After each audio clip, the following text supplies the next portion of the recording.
Congratulations, Iha! Bati ng mami ni JC. Maging ang lola at tita nito, binati rin siya. So, tuloy ang selebrasyon? Sakto talaga ang handaan. Tara na, umuwi na tayo. Nagugutom na ako. Wika ni Vince, na inalalayan na tumayo si Clara. Lumapit muna si Clara sa kanya sa kabilang gilid. Congratulations, Beshi. We're going to be a mom soon. Sabi ko na idol mo talaga ako. Natawa na lang siya sa sinabi nito. Pinatabi muna niya si JC para mayakap ang matalik na kaibigan na dahilan kung bakit nagtagpo ang landas nila ni JC. Pwede na naman daw siyang lumabas. Sa mansyon na kayo dumiretso, Juan. May mga pagkain doon. Banta ng mommy nito na tila alam ang binabalak ni JC. Nakita niyang napasimangot ang huli. Mukhang may balak nga. Sabay na lang po kami kina ate para maalalayan po namin siya. Nakangising wika ni Miko. Mga sabotahe talaga. Mahinang sambit ni JC. Kapag kuwan inilapit ang bibig sa kanyang taing at bumulong. I really miss all of you, baby. Tila may hatid na kilabot ang pagtatama ng mainit nitong hininga sa kanyang balat. Kaya nahampas niya na lang ito sa balikat. Kagagaling ko lang sa ospital, no? Mag-behave ka nga. Mahina niya ring wika dito. Pero nginitaan lang siya nito at mabilis na hinalikan sa kanyang labi. Nagpaalam ng pamilya nito na mauuna na. Naiwan ang kambalat si JC upang masigurado raw na sa mansyon sila didiretso. Sobrang masaya siya. Walang kapantay ang sayang nararamdaman niya. Soon, she will become a mother and a wife. And she believes that, this time, they will never be apart again. Nandito sila ngayon sa Bicol. At ngayon ang araw na pinakahihintay ni JC. Nagbago ang plano sa kasal nila. Nang malaman nilang ugnayan ng kanilang nakaraan, napagdesisyonan nilang sa Bicol gawin ang kanilang kasal. Sa lugar kung saan sila nagkakilala. Malaki rin ang pinagbago ng lugar. Dahil may nakatayo na rin na resort sa paligid ng malinis na ilog. Pinareserve nila ang halos lahat ng kwarto para sa mga bisita. Mga malapit lang naman na kamag-anak at kaibigan ng imbitado sa kanilang kasal. Sa tabi ng ilog gaganapin ang kasal na kahit tagal niyang hinintay. Natuwa sila nang malaman na tumatanggap ng mga ganitong event dito. Saktong-sakto sa kanila ni Hadriana. Nakatayo na siya malapit sa ginawang altar kung saan sila magsusumpa ang dalawa. Halo-halo ang nararamdaman niya. Kinakabahan na ewan. Ganito rin siguro ang nararamdaman ni Vince nung ikinasal na din ito. At ngayon siya naman. Malinaw na makikita ang ilog sa may gilid nila sa sobrang linaw ng tubig. May mga maliliit na ilaw na nakapalibot sa gilid. 4:00 ang oras ng kasal nila, kaya napapalibutan ang buong paligid ng maliliit na ilaw dahil dito na rin mismo ang reception. May nakalatag na red carpet at sa kabilang dulo, itinayo na parang pintuan na tinatakpan ng makapal na kurtina kung saan mula rito ilalabas si Hadriana. Nervous? Bulong ni Kevin sa kanya. Just shut your mouth. Asik niya rito dahil panigurado na aasarin lang siya nito. Pero sobrang kabado talaga siya. Maya-maya lang, nakita na niya na sumenyos ang coordinator na pinapaalam na magsisimula na ang kanilang kasal. Mas dumoble pa ang kabang nararamdaman niya nang magsimula ng magmarcha ang mga bisita. Katabi niya ang mga magulang habang hinihintay ang kanyang bride. Muling isinara ang makapal na kurtina nang matapos ng lahat, kasabay ng pagkanta ng isang tinig na kilalang kilala niya. What if I never knew? What if I never found you? I give my love until the end of time. How did this gone to be? I don't know how you found me. And from the moment I saw you, deep inside my heart I knew, baby, you're my destiny. You and I were meant to be. With all my heart and soul, I give my love to have and hold. And as far as I can see, you will always meant to be my destiny.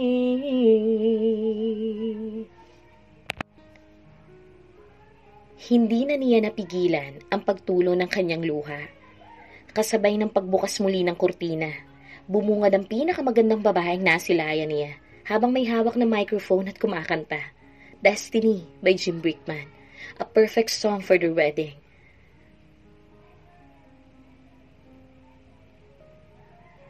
Rinig na rinig niya ang paghikbi nito. She started to walk down the aisle. She's beautiful in her simple but elegant wedding gown. Kinuha niya ang panyo sa bulsa niya upang punasan ang mga luhang patuloy sa paglandas. Nang kantahin na nito ang chorus ng kantang pinili. His baby girl never failed to amaze him. And singing at their wedding is such a great gift. He can't wait to hold her and promise her the love she deserves. At sa bawat liriko ng kanta ni Hadriana, ramdam na ramdam niyang wagas nitong pagmamahal na alam niyang pareho sa kanyang nararamdaman. Nang tuluyan na itong makalapit, kinuha ng isa sa kambalang microphone, habang ang isa, inabot ang isang kamay ni Hadriana sa kanya. Tanda ng pagpapaubaya ng mga ito sa kanilang pinakamamahal na ate. Nagpatuloy ang pagkanta, habang siya, tinatanggap ang kamay nito. He saw her crying. Aalisin niya sana ang belo nito upang punasan ang mga luha nang awatin nito ng daddy niya. Iho, mamaya na, naghihintay ng pari. Nanunuksong wika ng daddy niya. Love will find a way. Oo nga bro, pakasalin mo na muna, baka umatras pa si ate, ikaw rin. Nakangising wika naman ng isa sa kambal. Hindi talaga niya matukoy kung sino ba ang sino, lalo na ngayon, parehong-parehong kasuotan nila. Humalik ang kambal sa ate nila, at nagpunta na sa nakalaang pwesto para sa mga ito. Si Hadriana naman humalik din sa kanyang mommy at daddy. Nagsalubong ang kanilang mga mata, bakas ng kasiyahan sa bawat isa. Inalilayan na niyang magtungo sa ginawang stage kung saan naroroon ang pare na magkakasal sa kanila. Nagsimula na ang seremonya, pero tila nililipad ang kanyang diwa dahil ang nais niya lang matapos na ito at tuluyan ang maging asawa niya si Hadriana. Naramdaman niyang siniko siya ni Hadriana na ikinatingin niya rito. Nakita niyang natatawa itong umuso sa harapan na sinundan naman niya. Nakatingin ang pari sa kanya na tila may sinasabi. Ano bang ginagawa mo, JC? Your vows, Mr. Fontaverde, wika ng pari. Tila naman natauhan siya at nasapo pa ang noo. Sorry po, Father. Nahihiya niyang hingin pa umanhin na ikinatawa naman ang mga bisita. Huminga muna siya ng malalim pagkatapos ay humarap kay Hadriana. Remember the first time we met? When I laid my eyes on a crying girl at that time, my heart beat so fast from the moment our eyes met. I knew that I already found the girl I want to spend the rest of my life with. Pero pinaglayo tayo ng tadhana. It's amazing how destiny still makes a way for us to meet again. Hindi ka man matandaan ng isip ko, pero sa puso ko buhay na buhay ka. I may not be the best husband, but I assure you that I will only love you.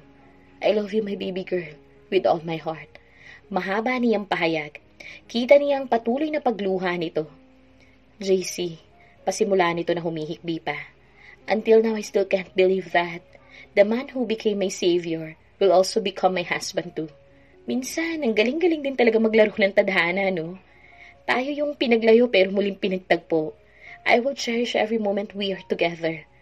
I know it is just the start, but we already had the great walls. Thank you for coming into my life again. Thank you for loving me unconditionally. And I promise that I will do the same until my last breath. I love you, my baby boy. Nagpatuloy ang seremonya hanggang sa marinig niya ang magic word. You may now kiss the bride. Mabilis niyang hinarap si Hadriana at itinaas ang belo nito. Walang sabi-sabi na sinungga ba niya ito ng halik. Grabe, huwag mo naman ipahalata na tigang ka, Juan. Malakas na sigaw ni Kevin na ikinatawa naman ng mga bisita.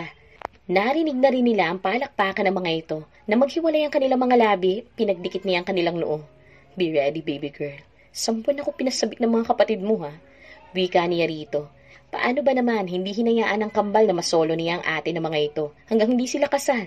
Nakarinig sila ng tawanan at doon niya na-realize na may maliit na mic palang nakasabit sa damit niya. Naisubsob niya tuloy ang mukha sa dibdib ng asawa na tila nahihiya. Asawa, kay sarap bigkasin. Narinig niyang mas lalong lumakas ang tawanan. Oh, bilisan na natin at nang makapaghani mo na sila. Let's party! Tinig ng kanyang daddy. Naghiyawan naman ang lahat. This is just the beginning. But he promised that whatever happens, he will remain his wife until his last breath. I love you, asawa ko. Wika niya rito. Nang umalis siya sa pagkakasubsob sa dibdib nito at humarap dito. I love you to, asawa ko. Lumiwanag ang kalangitan. Sunod-sunod na fireworks ang sumabog. Iba't ibang kulay. At ang huling fireworks may nakasulat na, Congratulations, Mr. and Mrs. Fontaverde. Minsan, kailangan lang talaga nating maghintay. at darating din ang para sa atin. Huwag kang panghinaan ng loob. Malay mo, nagkabanggaan na pala kayo ng para sa'yo. O kaya naman, nagkapalitan na kayo ng number. Baka naman, nalandi mo na kaso umatras ka pa. Patience is the key. Nasa living room si Hadriana habang nanonood ng TV. Hindi na kasi siya pinapakilos pa dahil kabuwanan na niya, kaya naman medyo nahihirapan na talaga siyang gumalaw. Maswerte nga si JC dahil hindi niya ito pinahihirapan sa paglilihi. Mukhang kakampi nito mga anak ha. Yes, mga anak. They are going to have twins, a boy and a girl. She can't wait to see them. Everyone was excited to see their twins, especially JC's grandparents. Dito na sila pinatira ng magulang ni JC sa mansyon. Ang rason ng mga ito, wala naman daw magmamana nito kundi si JC. Kaya pumayag na rin sila para mapagbigyan ng magulang nito. Maging ang kambal, dito na rin nakatira. Ayaw niya kasi na malayo sa mga ito. Saka gusto rin naman ng mga magulang ni JC na mas sumayang araw dahil nagkaroon ng buhay ang mansyon nila. Masaya siya, sobra. Dahil nakagraduate na sa wakas si Mickey, habang si Miko, pinagpapatuloy ang pagiging doktor nito. Bumalik siya sa kasalukuyan nang maramdaman na sumakit ang tiyan niya. Napasigaw siya habang hawak-hawak ang kanyang malaking tiyan. Nakita niya ang mabilis na pagpasok ng kambal, nakasalukuyang nasa kusina. Kundi lang masakit ang tiyan niya, humagalpak na siya ng tawa sa itsura ng dalawa. Si Miko na topless, habang punong-puno ito ng harina sa katawan, maging sa mukha, habang si Mickey naman, magulo ang buhok na may harina yata. Nakasuot ng mga ito ng apron. Bakit ka sumisigaw, ate? Magkasabay pang tanong ng kambal. Masakit. Masakit ang tiyan ko. Muli niyang daing. Narinig na niyang sunod-sunod na yabag na papunta sa kinaroroonan nila. Manganganak ka na siguro, iha. Mabilis siyang inalalayan ni Manang Nena. Habang ang ibang katulong di niya alam kung saan nagpuntahan. Ano? Mickey! Sabay nilang sigaw ni Miko. Paano ba naman bigla itong nawala ng malay? Masakit na po talaga, Manang. Sigaw niya. At muling napahawak sa kanyang tiyan. What's happening there? Tanong ni Daddy Eduardo. Nakakarating lang kasama si Mami Clarissa. Mabilis na tumakbo si Mami sa kanya na puno ng pag-aalala. Nasaan ba si Juan? Manganganak na si Adriana! Tila naman natauhan si Miko at mabilis siyang binuhat. Ano nangyayari rito? Rinig niyang pangtanong ni Mami Clarissa. Na ang tinutukoy siguro ay si Mickey na nasa lapag at walang malay. Tara na po, hayaan po muna natin si Mickey. Kulang man po yan sa tulog kaya po hinimatay. Wika ni Miko na buhat-buhat siya habang palabas ng mansyon. Nakasalubong nila si JC na hindi niya alam kung saan nagbubungkal ng lupa. Sa itsura nito na puno ng putik ang buong katawan. At wala ring pang itaas na damit. Kita niyang nataranta ito na makita siya. What happened? Manganganak na ba siya? Akmang kukunin siya nito at umawat ang mommy niya. Clean yourself, Juan. Let Miko bring her. Sige na. Masakit na siya ng asawa mo. Baka rito pa manganak yan. Wika ng mommy niya. Nagtingluwak pa si JC para makadaan sila. Sumigaw uli ang ate niya. Parang lalabas na, Miko! Malakas niyang daing. Ate, sandali na lang. Malapit na tayo sa ospital. Just hold on, please. Natataranta na wika ni Miko. Gago ka ba? Gusto mo magdoktor pero kulang na lang himatayin ka rin gaya ni Mickey.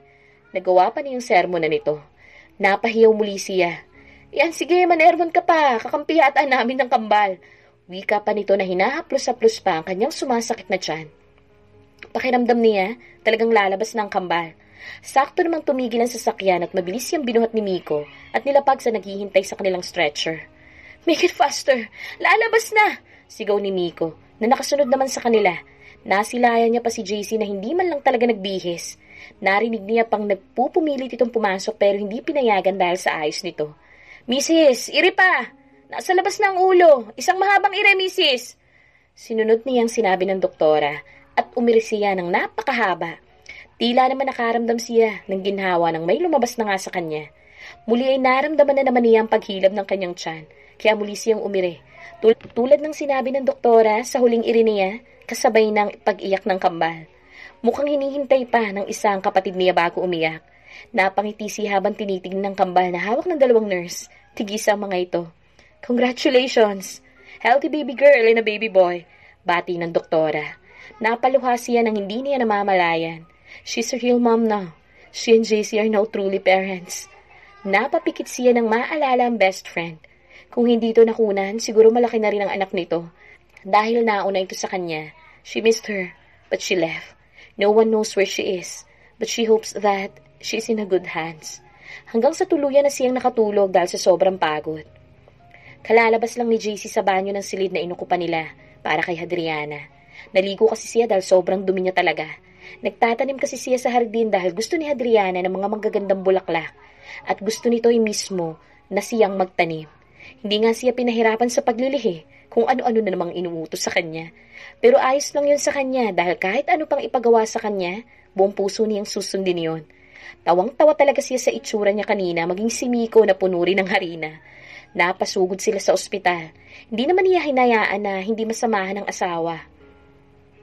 Yan, mukha ka ng tao, anak, salubong ng mommy niya. Ngumiti lamang siya at lumapit sa kama kung saan mahimbing na natutulog ang asawa. Mukhang napagod ito sa paglabas ng kambal. Paano ba naman? Malaki ang mga ito. He kissed her forehead and he whispered to her ears, I love you so much, asawa ko. Sabay bukas naman ang pintuan at dating ng kanyang pamilya. Pero nalungkot siya nang hindi makita ang dalawang pinsan. He knows Vince has been broken since his wife left him. Well, Kevin is busy, taming his own destiny too. He just wished that his two cousins will find their own happiness like his own. Nasaan ang kambal? Tanong ng lola na bakas ang excitement. Maya-maya ho, dadalhin na sila dito, sagot niya at hindi rin nakaligtas ang excitement sa boses niya.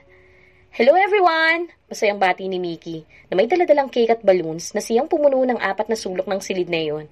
Natawa na lang siya nang sinabi ni Miko kanina na hinamatay raw ito. Oh, buti nagising ka pa, Mickey. Pangasar ni Miko. Nakalalabas lang din ng banyo dahil naligo rin ito. Shut up! Asik dito ni Mickey. Tumawa naman na malakas si Miko. Napapailing na lang siya sa kambal at sana hindi magmana ang mga anak niya sa mga tito nito. Where's my babies? Napalingon siya sa pinagmula ng boses. Gising na si Hadriana. Nilapitan niya kaagad ito at inalalayang umupo na mabalak na itong bumangon. Dahan-dahan lang, baby girl. Nagugutom ka ba? Ano nararamdaman mo? Sunod-sunod niyang tanong dito. Ngumiti ito sa kanya at inilibot ang mga mata. I'm fine. Where's our babies? Hinawakan niya ang mga kamay nito, dahilan para tumingin ito sa kanya. Ihahatid sila baka maya-maya. Naputol ang sasabihin niya nang pumasok ang 2 nurse. Buhat-buhat ang kanilang kambal. Hindi alam ng 2 nurse kung kanino ibibigay ang kambal, dahil nakaharang na ang matatanda sa mga ito. Natawa na lang sila ni Hadriana. Excited pa talaga ang mga ito kaysa sa kanila. Hinayaan na lang muna nila ang mga ito. Lumapit ang mommy niya. Buhat-buhat si Swan, ang lalaki niyang anak. Habang ang tita naman niya ay si Jamline na ang buhat-buhat. Yun na yung babae. Nakuha nila ang pangalan ng mga anak nila sa pangalan nila mag-asawa. Nanireshuffle pa nila. Ewan niya. Ang daming alam kasi ni Hadriana. Inabot ng mommy ni Swan kay Hadriana, habang sa kanya naman si Jamlina. Hindi niya mapigilang mamuo ang luha sa gilid ng mga mata nang masilayan ng kambal. Iba talaga ang pakiramdam na sa wakas, narito na sa kanilang harapan ng kambal. Maging si Hadriana ganun din. Tumulo na nga mga luha nito. Our baby is here. Masaya nitong sambit. Yes, baby girl. Our twins. Tila naman nakakaintindi ang kambal at sabay nang umiti. Mukhang sa kambal na tito nila nagmana ha. Mukhang may pagkapilyo-pilya pa. Nagkatinginan sina Hadriana na tila pareho nasa isip at sabay-sabay na napatawa. Alam ko na ang nasa isip niyo mag-asawa. Huwag niyo kaming madamay-damay sa mga anak niyo ha. Hindi kami ni Miko ang gumawa niyan. Hindi kami kasali. Mabilis na depensa ni Mickey na hawak-hawak pa rin ang cake na nakabukas na at may candle pa. Oh, blow the candle to welcome our new members of the family. Masayang anunsyo nito. Lumapit ito at iniharap sa kanilang cake na may nakalagay na Welcome Twins. Siya na ang naghipi sa candle. Sabay palakpak naman ang mga naroroon. Kinuha na rin ang kambal sa kanila ni Hadriana ang mga ito at sila naman daw ang kakarga. At pinanggigilan lang naman. Inakbayan niya si Hadriana at masuyong hinalikan sa labi. Nang maghiwalay ang kanilang mga labi, namumula ito na ikinatawa naman niya. Kinurot siya nito ng pino sa tagiliran na kinaaray naman ito. Niyakap niya ito at bumulong. Another twins? Manyak! Sabay hampas sa braso niya na ikinatawa niya lang at niyakap pa siya nito. Thank you for giving the twins. I love you so much, paangit. Buong puso niyang sambit rito. And I love you too, asawa ko. Wala na siyang mahihiling pa, kundi ang mapanatili ang buo ang kanyang pamilya. Mapalaki ng maayos ang kanilang kambal at syempre, ang mga susunod pa nilang magiging anak. Swan, bumaba ka nga dyan! Sigaw ni JC sa anak na lalaki. Paano ba naman kasi? Umakyat sa may release ng hagdan at naglambitin pa. Mabuti at sa may mababang parte lang. Daddy, look! I feed Snoopy! Nanlaki ang mga mata niya nang makitang punong-puno ang bunganga ng pinabili nitong aso na ang breed ay Chihuahua. Kahit na ayaw niya. Wala siyang nagawa dahil nagwala ito at sinang-ayunan naman ni Hadriana. Kaya ayun, talo ang kinalabasan niya. Laina! Snoopy will die if you continue to feed him! Sabi niya, habang tinatabi ang nakahanda pang pagkain dito. Daddy, help! Help, I'm gonna die! Mabilis naman niyang dinaluhan si Swan na nakakapit sa pangatlong baitang ng release ng hagdan.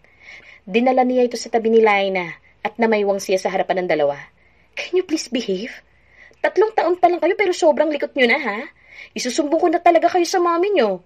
Sermon niya sa kambal. 3 taon na ang kambal nila ni Hadriana. Sobrang saya niya dahil talaga namang nagbibigay kulay ang mga ito sa buhay niya. Pero hindi niya akalain na ang kambal ay sumobra ata sa vitamins at sa edad na 3 taon, diretso na magsalita at magaling ng mga tuwiran. Minsan iniisip niya na kina Miko at Mickey talaga nagmana ang mga ito. What's happening, kids? Pinapagalitan na naman ba kayo ni Daddy? Mommy! Sabay na tawag ng kambal at tumayo upang salubungin si Hadriana na nakakarating lang sa check-up nito. Yes, she was pregnant with her 3rd baby. Gusto sana na samahan niya ito pero siguradong sasama rin ang kambal kaya mas pinili na lang niyang maiwan kasama ang mga ito para hindi na magpumilit ang mga ito. Mommy, Daddy is galit na naman. I'm just feeding Snoopy. You said Snoopy needs to eat, right? So he will become bigger and stronger. Napairap na lang siya sa sumbong ni Laina. Mommy, pasalubong? Sabi naman ni Swan. Nangingiti-ngiti naman. Ibinigay niya ang tig-isang paper bag sa dalawa. Naglakad na ang kambal paupo sa may carpet habang tinitignan ang laman ng paper bag habang siya lumapit kay Hadriana at mabilis itong hinalikan sa labi. How's the check-up? How's the babies? Ang mga vitamins nakabili ka na ba? I can help you to hinalikan siya nito sa mga labi dahilan para maputol ang mga sasabihin niya pa sana. Mabilis na halik lang yun pero ang alaga niya sumaludo na kaagad. Iba talagang epekto ng asawa niya sa kanya. First, ayos naman ang check-up ko. Second, babies talaga? Hindi po pwedeng baby lang? And third, complete ng lahat ng vitamins na kailangan namin ni baby. 4 weeks pregnant na ako. Masaya nitong balita sa kanya. Niyakap niya lang si Hadriana dahil sa sayang nararamdaman. Another blessing. Lumalaki na talaga ang pamilya nila at hindi siya nagsisisi. Having them in his life gives him more reason to live. Naramdaman niya ang pagtapik ni Hadriana sa balikat niya. Ano na namang iniisip mo? Kung kalokohan yan, tigilan mo na ako, ha? Please lang, baby boy. Kumawala ito sa pagkakayakap niya at lumapit sa kambal na masaya nang kumakain ng paboritong pagkain. Mommy, thank you so much. You're really the best mom in the universe. Masiglang pagmamalaki ni Laina. Yes, and the most beautiful mommy. Segunda naman ni Swan. How about me? Kunwaring nagtatampo niyang sabad sa mga ito. Nagkatinginan ng kambal sabay kibit-balikat at pinagpatuloy ang pagkain. Like seriously? Napatingin siya kay Hadriana upang humingi ng saklolo pero maging ito, inabala ang sarili sa pag-asikaso kay Snoopy. I feel love. Nasambit na lang niya. Narinig niyang sabay na tumawa ang tatlo, kaya napatingin siya sa mga ito. Come here, baby boy! Tawag sa kanya ni Hadriana. Bagsak ang balikat na lumapit siya rito, tumupo sa tabi nito. I love you, Daddy. Napangiti siya sa binikas ni Hadriana. Kahit kailan talaga, ang bilis na lumambot kapag binikas na nito ang 3 katagang yun. Katagang hindi niya pagsasawaan. We love you too, Daddy! Sabay rin nasambit ng kambal. Tuluyan na siyang napangiti, binuka ang mga kamay upang humingi ng yakap sa 2 makukulit na anak. Mabilis namang lumapit ang dalawa at yumakap sa kanya. Yumakap din si Hadriana sa may gilid nila. Wow! What a perfect family! Sali kami sa group hug! Napadako ang tingin nila sa pinanggalingan ng boses. It was Mickey, wearing a business suit at mukhang hindi pa umuwi sa bahay nito. Nagdesisyon kasi ito na humiwalay na sa kanila dahil daw hindi siya makapambabae. Baliw talaga, maging si Miko gayon din naman. Ang alam niya, magkasama ang dalawa sa bahay na pinatayo ni Mickey. Sali rin ako sa group hug! Biglang sulpot naman ni Miko. Nagawa niya nang makilala ang kambal sa ayos ng damit ng mga ito ngayon. Miko was wearing a blue polo shirt paired with trousers. Dada, Miko! Sigaw ni Lina. Dada, Mickey! Sigaw rin ni Swan. At nagtatakbo na ang kambal sa dalawa ring kambal. Dada ang gusto ng mga ito na itawag imbis na tito. Dahil daw second daddy raw sila ng mga ito. Kahit kina Vince at Kevin, ganun din. Napailing na lang siya nung pumasok ang dalawang katulong na may daladalang paper bag.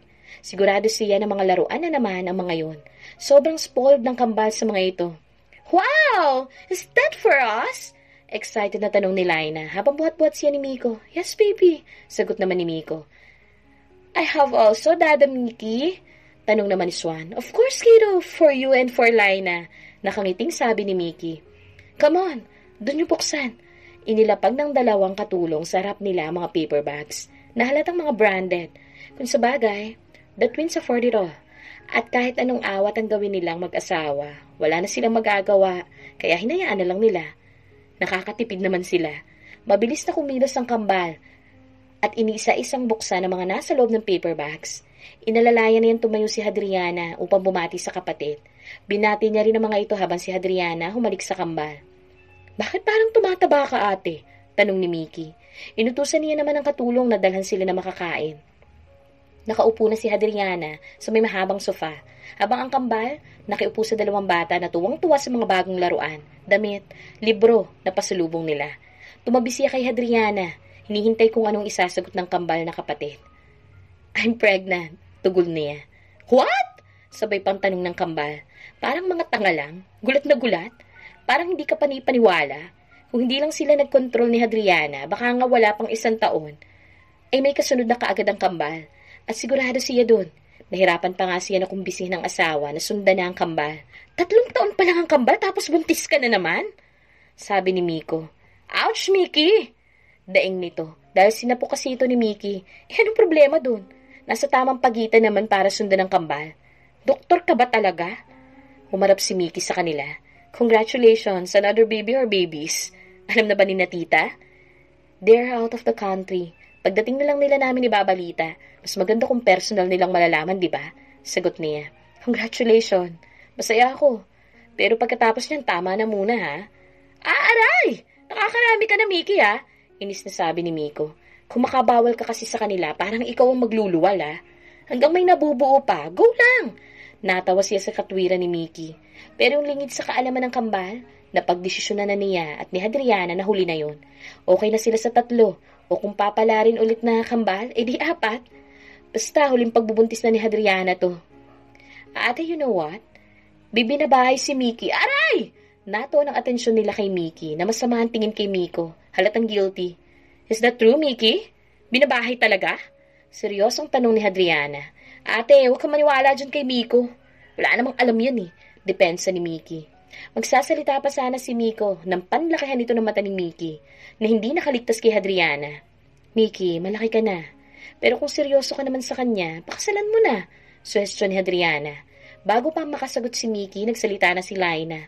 Kaya natoon rito ang kanilang atensyon. Dada Miko, I want a cat. Buy me please. Pakiusap ni Lina. At nagpapi-ay pa ito kay Miko. What? Cat? No way! Natawa sila Hadriana dahil ayaw na ayaw ni Miko sa mga pusa. Sabi ni Hadriana, nakalmot daw ito noon, simula noon ayaw na nito ng pusa. But I want one, para may kalaro si Snoopy. Hinila pa nito ang dulo ng damit ni Miko. What the Your words, Miko! Mabilis na saway ni Hadriana rito. Oops! Pero baby Lina, hindi dapat pusa maging kalaro ni Snoopy. Mortal enemy kaya silang dalawa. Paliwanag nito kay Lina. They can't be friends? But I want one, please. I promise I will talk to them to be good friends. Inosenteng sambit ni Lina. Makulit talaga.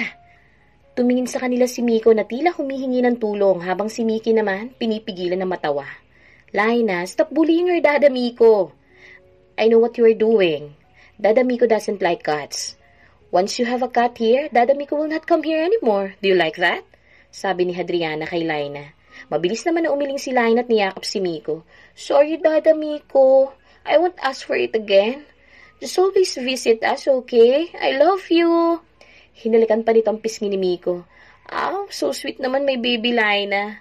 Don't worry, Dada Miko will always be here to check your mommy because she's going to have another baby. Nanlaki ang mga mata ni Lina. Hindi pa pala nila nasasabi sa kambal na mukhang hindi rin narinig ang usapan nila kanina dahil busy sa mga pasalubong. You mean I'm going to be Ate Lina? And Swan na kuya? Bukas ang saya sa boses nito. Is it real, Mommy, Daddy? Tanong rin ni Swan. Sabay naman silang tumango ni Hadriana. Yehey! Nagtatalon sa tuwa ang kambal at nagyakapan pa, kaya naman hindi nila napigilan na mapangiti. Masaya sila na nakikita ang pagmamahala ng kambal sa isa't isa. I want a girl, Lina said. No, it's a boy, kontra ni Swan. No, it's a girl. It's a boy. Okay, let's bet then. Who's gonna win? Hamon ni Lina kay Swan. Halos malaglag naman ang panga niya dahil sa sinabi nito. Saan nila natutuhan na magpustahan? Masama niyang tinignan ng kambal na kapatid ni Hadriana. Uy, wala akong alam dyan ha. Natatawang depensa agad ni Mickey. Ako rin, inosente ako. Si Kevin ang tanungin mo. Segunda naman ni Miko. Patuloy na nagtatalo ang kambal na anak. Baby girl, talk to them. Masama magpustahan. Reklamo niya. Masama, pero pinagpustahan niyo rin si Kevin at si Vince no noong mga panahong naghihirap ang dalawa sa love life nila. Ikaw ang kumausap sa mga anak mo. Sabay irap nito sa kanya. Napahilamos na lang siya sa muka at huminga ng malalim bago tinawag ang mga anak. Twins, come here. Tawag niya sa dalawa. Lumapit naman ang dalawa sa kanya. Saan niyo natutunan yan? Alam niyo bang masama magpustahan? Tanong niya sa mga ito.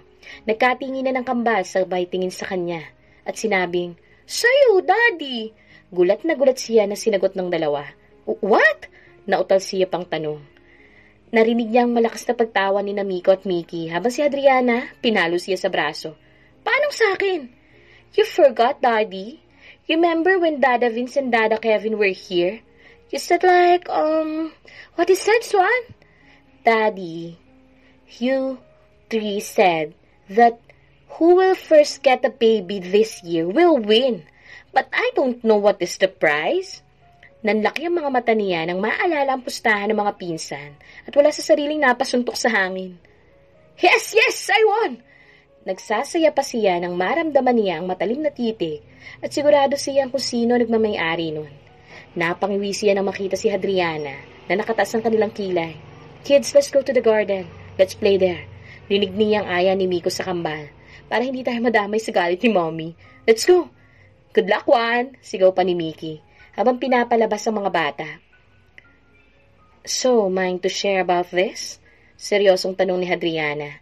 Habang nakahalukip-kip, mabilis siyang lumapit dito sa bayakap. Baby girl, wala naman yun. Nagbibiroan lang naman kaming tatlo. Lambing niya rito. Tapos ang lakas ng loob mong magtanong saan natutunan ng mga anak mo yun. At anong pinagpupustahan nyo, ha? Naisubsob niya ang mukha sa leeg nito. Tell me, JC, kung ayaw mo papalayasin kita dito. Baby girl naman. Palalayasin mo talaga ako. It's me, your baby boy. Pinalungkot pa niya ang boses. I don't care. Kaya sabihin mo na, anong pinagpupustahan nyo? Huwag mong sabihin 20 pesos yan, ha? Pamimilit nito. Natawa siya sa sinabi nito. Wala na siyang choice kundi ang sabihin dito. At kung ayaw niya, mapapalayas talaga siya. Well, it's 1 week vacation in any country the winner wants. Lahat sagot ng natalo. He wiggled his eyebrows. Is it not wonderful, baby girl? We will have time to complete our baby in your tummy and have a vacation for free. Nagmamalaki niyang sabi. Para mo na rin sinabi na hindi mo kayang gumastos para sa bakasyon natin. Baby girl, hindi naman sa ganun, pero syempre, iba pa rin kapag libre. Only you and me. Iiwan natin kina Mommy ang kambal, so I could make love to you until you passed out. Hinampas siya nito, pero alam niyang gusto niya rin ito. Buti nga nakabuo pa siya sa mga nakaw na sandali nila. Istorbo kasi ang kambal. Tumayo si Hadriana, naglakad patungo sa garden. Lumingon ito sa kanya. Inform me when, ha? So, I will prepare myself and ask my doctor the do's and the don't. Napatalon siya sa saya. He will make sure that they will have great moments, especially in bed. But before that, he will call first his 2 loser cousins. Talagang sinulit ni JC ang kanilang travel honeymoon. Napapailing na lang si Hadriana habang pinagmamasdan ng asawa na masayang nakikipagkwentuhan sa mga pinsan at sa kambal niyang kapatid. Sigurado siya na puro kalokohan at kayabangan lang ang pinagsasasabi nito. Wala namang maganda dun. Pretty Beshi! Napalingon siya sa tawag ni Clara. Napangiti siya sa sinalubong ito ng yakap. Blooming ka, ha? Mukhang maraming vitamins ang naitarak sa'yo. Natawa siya sa sinabi nito. Wala na talagang bahid ng kainosentehan ng kanyang beshi. 1 linggo ba naman sinulit? Ewan ko na lang kung hindi pa mabuo ang bunso namin.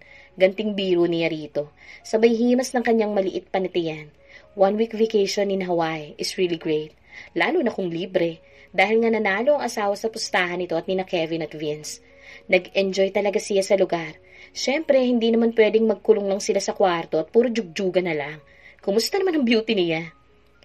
Hello there, pretty ladies! Bati naman ni Ada, napapalipit na rin sa kanila. Matapis ang ngiti nito, talatang in love din. Well, silang tatlo naman ay produkto ng tunay na pag-ibig. Niyakap niya ito saka humalik din sa pisngi. How's the honeymoon? May panunodyo sa tono nito. At ikinailing na lang niya. Siyempre, solve na solve. Baka nga kambal na naman yan. Tugon ni Clara, na sabay-sabay nilang ikinatawa. Nang marinig nila ang pagtawag ng mga oldies para sa hapunan, sabay-sabay silang lumapit sa hapagkainan. It's Friday, at nakaugalian na sama-sama silang lahat, kaya nga sinakto nila na makabalik sa araw na yon. Inalalayan siya kaagad ng asawa habang sina Swan at Lina, sina Miko at Mike nag-aasikaso. Matapos ang maikling pasasalamat sa pangungunan ni Swan, ay kanya-kanya na sila ng kuha ng pagkain. Akala mo naman may piyesta sa dami ng nakahanda. Pero nasasanay na rin talaga sila at ine-enjoy na lang nila ang bawat sandali na magkakasama sila. Hindi rin naman nawawala ang paborito nilang mag-asawa na pati mga anak mukhang nakuha yon. Pamela, we're going to be ate and kuya. Mommy have a little me in her tummy. Masiglang anunsyo ni Lina matapos lunukin ang nasa bibig nito. It's little me, not little you. Mabilis na kontra ni Swan sa sinasabi ni Lina. Mukhang magsisimula na naman ang bangayan ng kambal. Okay, listen kids. Why don't we guess it? Boy for Kuya Swan, while girl for Ate Lina. Singit ni Lolo. We already made a bet over it. Napangwisya sa sinagot ni Lina bago muling sumubo. Kasunod noon ay mahihinang pagtawa. May pinagmanahan nga ang kambal. Komento ng lola nila. Abang nililibot ang tingin sa mga oldies, lalo na kay Tito Alfred. Mom, why are you looking at me? Bigla na lang itong sumubsob sa balikat ni Tita Leila. Halatang guilty. Boy for me too, singit naman ni Jared, ang anak ni Vince at ni Clara, na ilang buwan lang ang tanda sa kambal. Me, it's a boy too. Si Avi naman, na ikinasamangot ang mukha ni Lina, anak naman ito ni Kevin at ni Ada. Why do you like a boy? Lahat kayo boy na. I want a girl so I have a playmate. Nagsimula ng mamasa ang mata ng anak at ikinabahala niya yon. Tatayo sana siya para lapitan ito nang magsalita si Miko. Don't cry, baby. Don't worry. I know it's a girl too. Hindi natin sila lahat bate, okay? Suyo ng Miko kay Lina, na agad namang umurong ang luha at matamis na ngumiti. May pagyaka pa rito. Nakauto na naman. Mahinang sambit ni JC na narinig niya, kaya sinaman naman niya ng tingin. Everyone, whatever the baby gender is, we will accept and love the baby with all our heart, right? Nakangiting saad naman ng Mami Clarissa. Sabay-sabay naman sumagot ang mga bata na parang hindi nagkaroon ng sariling hula. Muling nagpatuloy ang kanilang masayang hapunan. Hindi na wala ang biruan, tawanan at asaran sa buong durasyon ng gabing iyon. Napagdesisyonan nila ng mga babae na manatili sa hardin upang doon magpalipas ng oras. Bakit ayaw mo pang sundan si Avin? Tanong niya kay Ada. Napalingon naman ito sa kanya. Hindi naman sa ayaw ko pa, pero hindi pa talaga kami makabuo eh. Siguro at the right time. Sabay kibit balikat nito. And me hoping na may laman na. Pero ayoko muna madaliin. Palilipasin ko muna 1 buwan. Tugon naman ni Clara. At pasimpleng hinimasan siya nito. Paano hindi ka susunod? Sinulit ka rin ni Vince. Sigurado ako na may laman na yan. Wanna bet? Natatawa niyang hamon rito na ikinairap lamang nito. Mahigit 3 taon ba naman natigang? Pero masaya kami dahil sa wakas nabuo muli ang pamilya niyo. Namiss ka talaga namin sobra. Singit naman ni Ada na ikinawit pang braso sa braso ni Clara. Magsiselos na ba ako? Biro niya sa dalawa na ikinairap naman ni Ada. Kumusta na kaya si Aljane?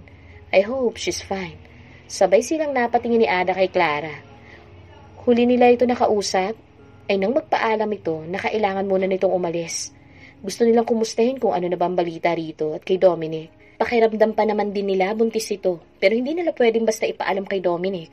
He must find his way to her. Nakita naman nila na mahal nito talaga si Aljane. Pero sadyang kailangan siguro talaga na dumaan sa pagsubok ang lahat ng nagmamahal bago makamtan ng tunay na kaligayahan. Basta nandito lang tayo kapag kinailangan nila ng tulong, sambit niya. Saka hinaplos ang kanyang tiyan. Maliit pa yon at hindi pa man halata, pero excited na siya sa bagong miyembro ng kanilang pamilya. Adriana, kumusta naman ang paglilihim mo? Craving for something out of this world? Naiiling na tanong ni Clara na may kasama namang ngisi. Ito kasi talagang grabe ang pinagdaanan sa paglilihi. Naikwento niya kasi rito na hindi naman nahirapan si JC sa kambal. Masyadong mabait ang kambal at hindi naghanap ng mga pagkain na mahirap hanapin. Pero mukhang dito sa pangalawa, masusubok ang tiyaga at tunay na pagmamahal ng asawa niya. I think my husband's love for me will be tested in the following days. Makahulugan niyang sambit at sabay-sabay silang tumawa. Umuwi na tayo bago niyo palasunin ang utak ng asawa ko tungkol sa paglilihi. Ang boses ng asawa nagpatigil sa kanilang tawanan. Kasunod dito sina Kevin at si Vince. Lumapit ito sa kanya saka umakbay. Where's the kids? Tanong niya. Nasaan pa ba? E di nasa mga oldies at mukhang may mga business na pinag-uusapan. Tugon ni Vince na nakayakap na mula sa likuran ni Clara. What business?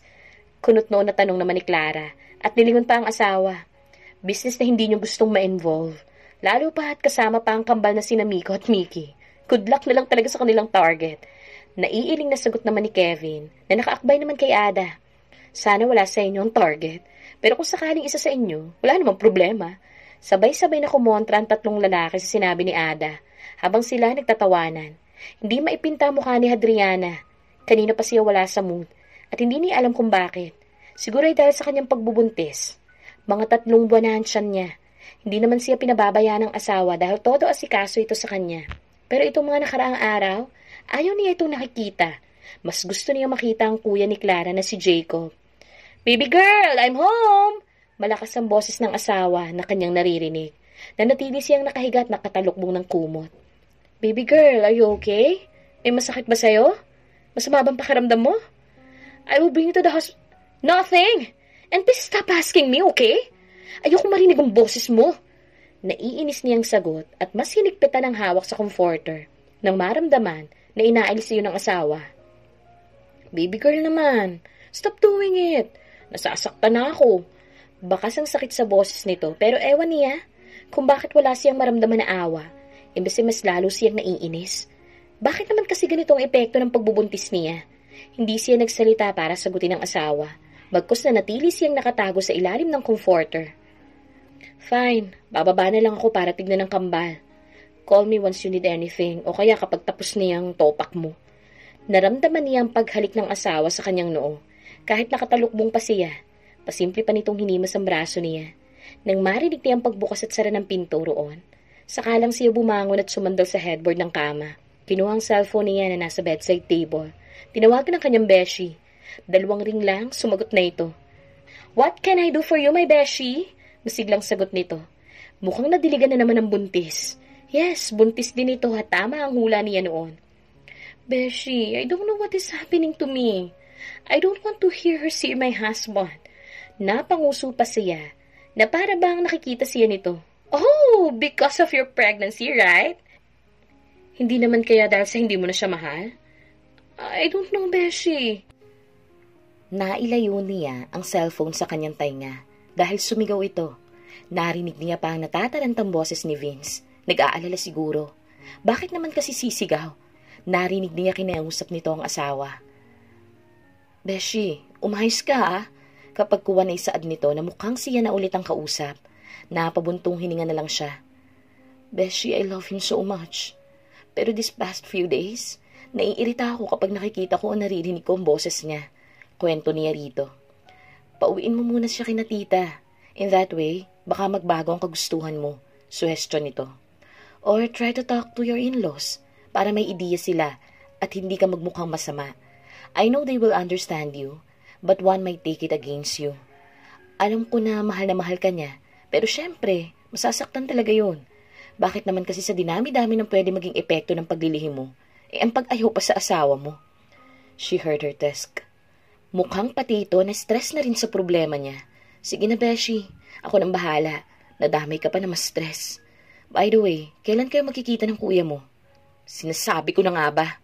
Beshi, tigilan mo ang kuya ko at baka bugbugin ni Juan yun. Alam mo naman kung gaano kasiloso ang mga Fontaverde, di ba? Sermon agad nito sa kanya. Gusto ko lang siya makita eh. Dami mo na kagad sinabi. Sige na, bye na. Tawagan mo ako, okay? Please? Bye. Bago pa ito makasagot, pinutol na niya ang tawag. Hello! Masiglang bati ni Hadriana kay Jacob. Nasa Rainbow Corner sila. Tinawagan siya ni Clara at sinabi na mag-meet daw ang mga ito ngayon. Kinulit na naman niya kasi ito. Hello, Hadriana. Take a seat. Tumayo ito para ipaghila siya ng upuan. Nagpasalamat siya sa umupo. Katabi niya si Clara habang nasa harap nila si Jacob. Pakiramdam niya para siyang bumabalik sa pagka-teenager na kinikilig dahil kaharap ang crush niya. Mabilis niyang inawat ang sarili dahil mali yun. Kung ano man ang kalokohan na nararamdaman niya, mawawala rin yun. Buntis lang siya at hindi niya pwedeng baliwalain ng asawa na alam niyang hindi na magandang timpla. How are you, Hadriana? Halatahan ang tiyan mo ha. Ilang buwan na kasi yan. Matamis siyang umiti rito. 3 months na. Oo nga eh. Ayaw namin malaman ng gender at gusto namin surprise sana. Kunin kitang ninong ha? Sure. Mabilis nitong tugon. Kuya, sinabi ko naman sa'yo kung bakit tayo nag-meet rito, di ba? Singit ni Clara. Napangawi si Jacob na pinagtaka niya. Kuya, I hope I won't get any scratch once I leave this restaurant. Tugon nito na mas lalong ikinakunot ng noo niya. What are you saying? Tanong niya rito. Sa sama ng tingin ng asawa mo sa akin ngayon, malapit na ako bumulukta dito. Nanlaki ang kanyang mga mata at sinundan ang tingin na tinitingnan ni Jacob. Nakagat niya ang ibabang labi nang makita kung gaano kadilim ang mukha ng kanyang asawa. Sinundan pa siya nito. Hindi naman niya pinaalam kung saan siya pupunta. Humakbang na ito palapit sa kanila kaya agad siyang tumayo. Sa itsura ng asawa, mukhang hindi ito basta-basta tatanggap ng paliwanag. Mabuti na lang medyo nasa bandang sulok silang bahagi ng restaurant. JC, what are you doing here? Salubong na tanong niya rito. Natigilan siya nang makita ang pag-igting ng panga nito at pagkuyom ng kamao. Baby boy, don't make a scene here. Mahina na niyang babala dito.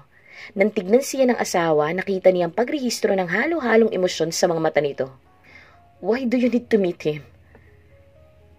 Nagkita na kayo last week, di ba?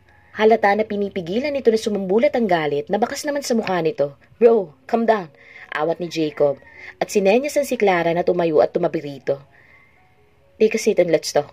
Hinawakan na niya ang kamay ng asawa. Iginiya na maupo pero pinauna siya nito na maupo bago ito.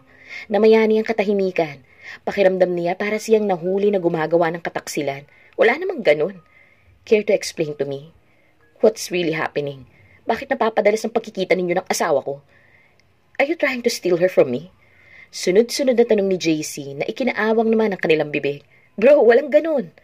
Huwag kang judgmental. Agad na depensa ni Jacob. O nga naman, Juan. My brother respect you and everyone. Kaya huwag ka namang mag-isip ng ganyan. Segunda ni Clara. Bumaling ang tingin ni JC kay Clara. Kung ganun, bakit nila kailangan magkita nang hindi man lang pinapaalam sa akin? Nakakaduda yun, di ba? Mapait na saad ni JC na ikinangiwi naman niya. Hinawakan niya ang kamay ng asawa na natiling nakayukom.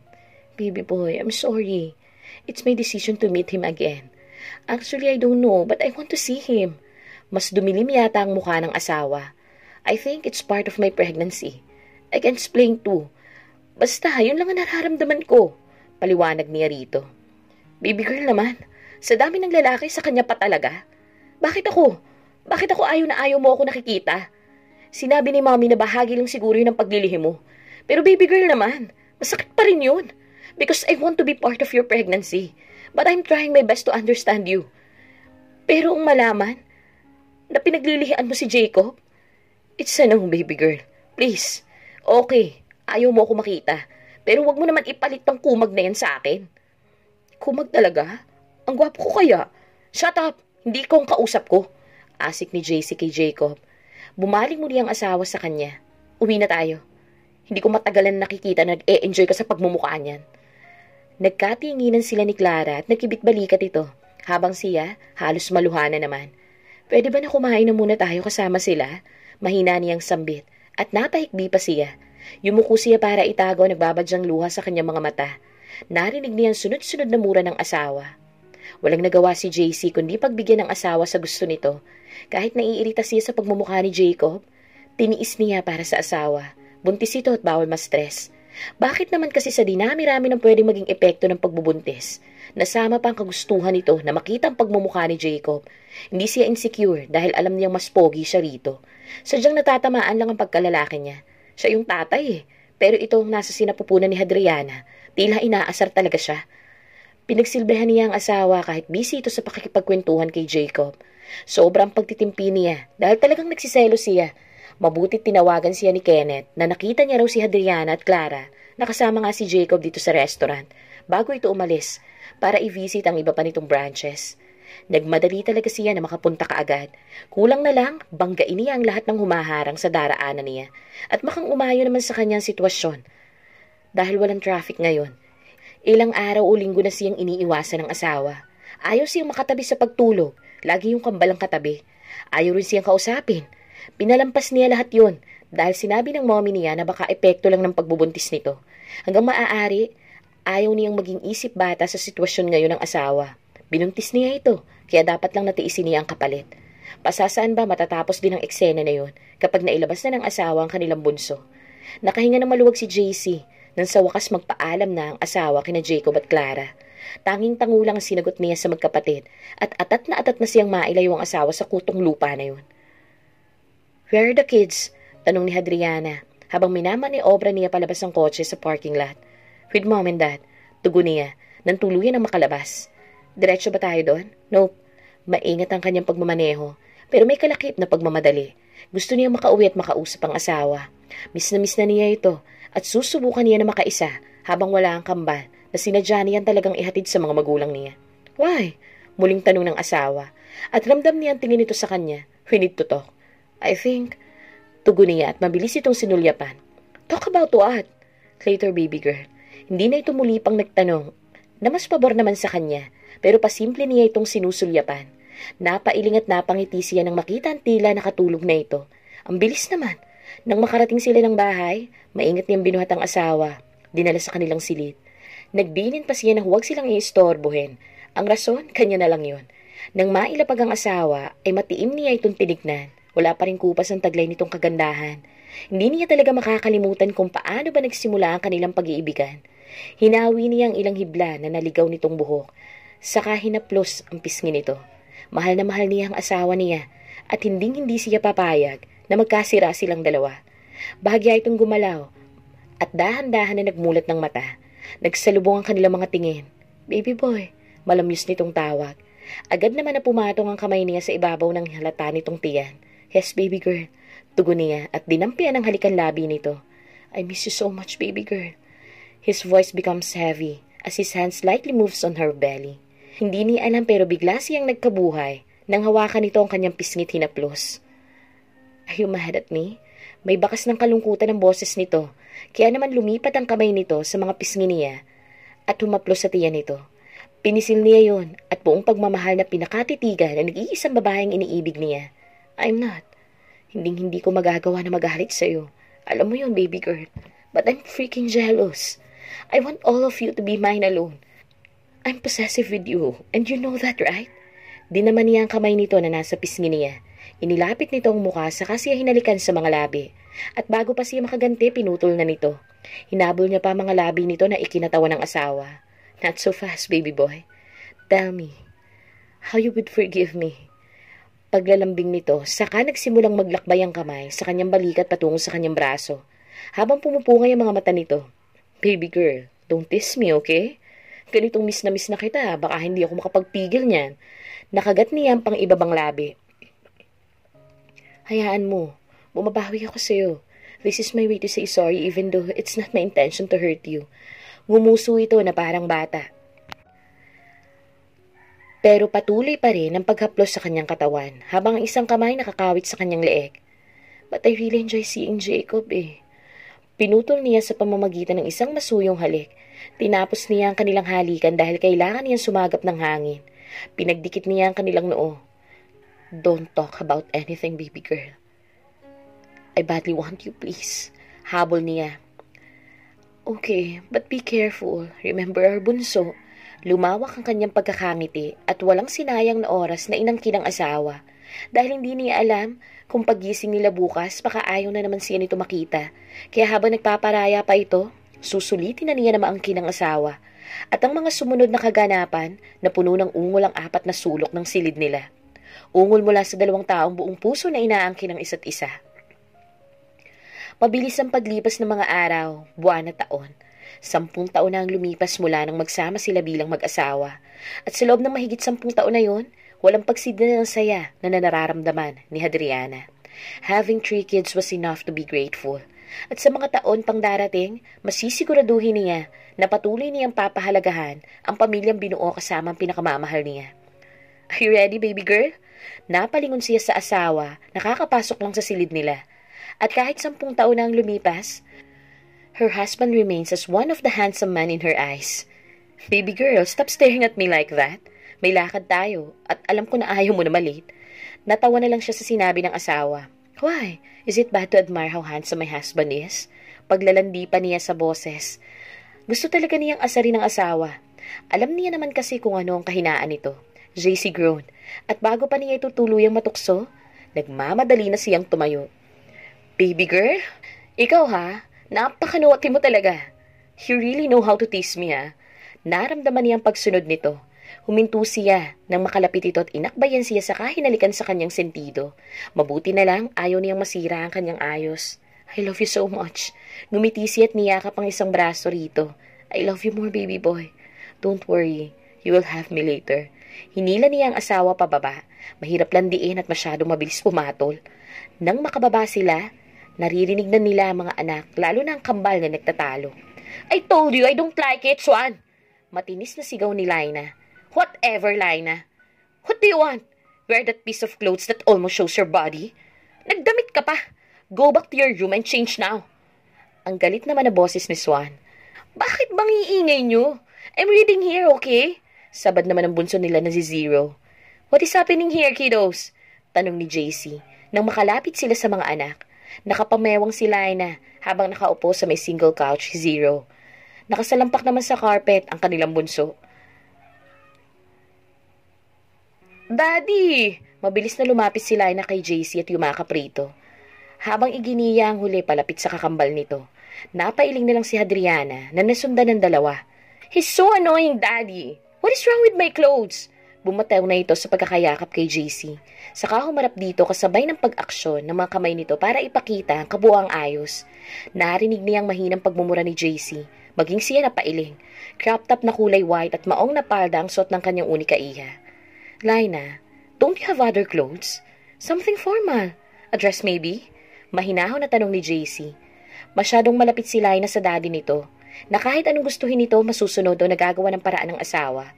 Pero alam niya rin na sa mga ganitong usapan, maninindigan ang gusto ng asawa at ng panganay na anak. They treasure Lina as their princess. Pero ewan niya ba at kung bakit taliwas ang kinikilos nito? Daddy, maayos naman po tong suot ko. Mukha kang prostitute sa suot mo at hindi sa party ang punta kundi sa club. Putol ni Juan sa iba pang sasabihin ni Lina na ikinasamangot naman ito. Tumayo ito't lumapit sa kanya. Mommy, ang tigas talaga ng ulo niya. Please make her change her clothes so that we can go now. We're going to be late. Yumakap pa ito sa kanya. Mas malapit naman si Juan sa kanya. Habang ang bunso nila na si Zero ay sa lola at lola naman spoiled. Mom, nagpapi-ay pa sa kanya si Lina na para bang makuha ang kanyang atensyon. Kaya naman nilapitan na lang niya ito at hinawakan sa magkabilang balikat. Jam, you're pretty whatever you wear. But this time, we can't allow you to wear this kind of clothes. Hindi lang tayo ang naroroon. We will meet some other people. And it's a Thanksgiving party. Please, wear something decent, okay? Malumanay niyang paliwanag sa anak. Ngayon kasi mag-a-attend sila ng pinaka-main branch ng hotel ng mga Fonteverde. Dito gaganapin ang isang Thanksgiving ni Miko for receiving an award as the best doctor of the year, not only in the Philippines but also in the whole Asian country. Ngumuso pa si Lina bago pa simpleng inarapan si Swan na malawak naman ang pagkakangiti dahil alam nito na nanalo ito sa laban ng kapatid. Okay, mommy. Ayoko rin naman mapahiya si Dada Miko. Wait for a second. Magpapalit lang po ako. Inaasar ko lang talaga yung si Swan. I want to see what his reaction will be. Pumalatak pa ito bago mabilis na tumakbo paakyat. I love you, Swan, and Zeno, and of course, Daddy and Mommy. Nag-flying kiss pa ito bago tuluyang umakyat. Bratty. Sambit ni Swan na ikinatawa na lang niya. Naisahan na naman kasi niya ang kapatid.